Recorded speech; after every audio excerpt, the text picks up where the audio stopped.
शिव जी को जल चढ़ाते समय ये गलती बिल्कुल मत करना। बहुत से लोग शिव जी को जल तो चढ़ाते हैं, जलाभिषेक करते हैं, गलती कर देते हैं और उसका पुण्य जो है उनको मिल नहीं पाता है, उनकी वो पूजा सफल हो नहीं पाती है। आपको क्या करना है, सबसे पहले जब भी आप जल चढ़ाने जाते हैं तो क्रम से देख लीजिए। सबसे पहले आपको जाना है तो शिवलिंग जो होता है आपको ऊपर दिखाई दे रहा होगा, फोटो में भी मैं दिखा देता हूँ। सबसे पहले तो शिव जी का जो दाहिनी तरफ जो होता है यानी सीधे हाथ पर गणेश जी विराजमान होते हैं, तो वहाँ पर सबसे पहले गणेश जी पर जल चढ़ाया जाता है। फिर बाएं हाथ पर यानी उल्टी तरफ कार्तिकेय जी होते हैं, उन पर जल चढ़ाया जाता है। बीच में अशोक सुंदरी जी होती हैं, दिख रहे होंगे ना आपको, ये अशोक सुंदरी जी है, फिर इन पर जल चढ़ाया जाता है। उसके बाद में जो माता पार्वती होती है उनका हस्तकमल होता है, यानी जो शिवलिंग है, शिवलिंग के चारों ओर आपको दिखता है ना, ये हाथ से ऐसे बने हुए शिव जी के चारों तरफ जो जगह होती है, ये माता पार्वती का हस्तकमल होता है, हाथ होते हैं। इन पर क्लॉकवाइज आपको जल चढ़ाना है, यानी घड़ी जैसे चलती है उस तरह से आपको जल चढ़ाना है, घड़ी कैसे चलती है। उसके बाद में आपको शिवलिंग पर जल चढ़ाना है।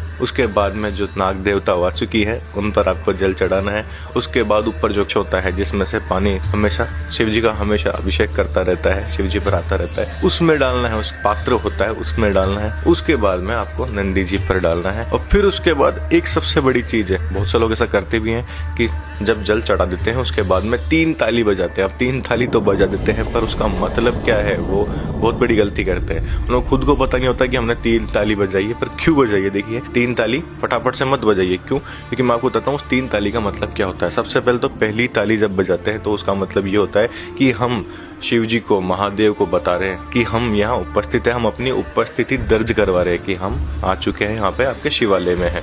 दूसरी ताली जो हम बजाते हैं वो इसलिए बजाते हैं कि हे महादेव, हम तो नादान हैं, पता नहीं क्या क्या मांग लेते हैं, पर जो हमने मांगा है उसमें से जो सही हो, आप जानते हैं क्या सही है क्या गलत है, वो आप हमें दीजिए, जो हमारे लिए अच्छा है हमारे लिए। क्योंकि कई बार हम ऐसी चीज भी मांग लेते हैं जो हमारे लिए ही गलत होती है। तो हे महादेव, जो हमारे लिए सही है वो हमें प्रदान करें। तीसरी ताली बजाने से मतलब ये होता है कि हे महादेव, हमारे जीवन में जो भी कष्ट हैं, पीड़ा हैं, जो भी आपदा है, उनसे हमको मुक्त कीजिए, हमें स्वस्थ रखिए, सुखी रखिए, और जो भी पीड़ा है, कष्ट है, वो सब हमसे दूर हो जाए। और इसके बाद में आप दोनों हाथ ऊपर करके हर हर महादेव जरूर कहिए और कमेंट में भी हर हर महादेव कह देना। और इस जानकारी को सिर्फ अपने तक मत रखना, इस जानकारी को शेयर करने से भी पुण्य मिलता है। तो जितना आप इस वीडियो को शेयर करेंगे आपको उतना ही पुण्य मिलेगा। और कमेंट में हर हर महादेव लिखना और अपनी स्टोरी पर भी जरूर लगाना ताकि वीडियो सब तक पहुंचे।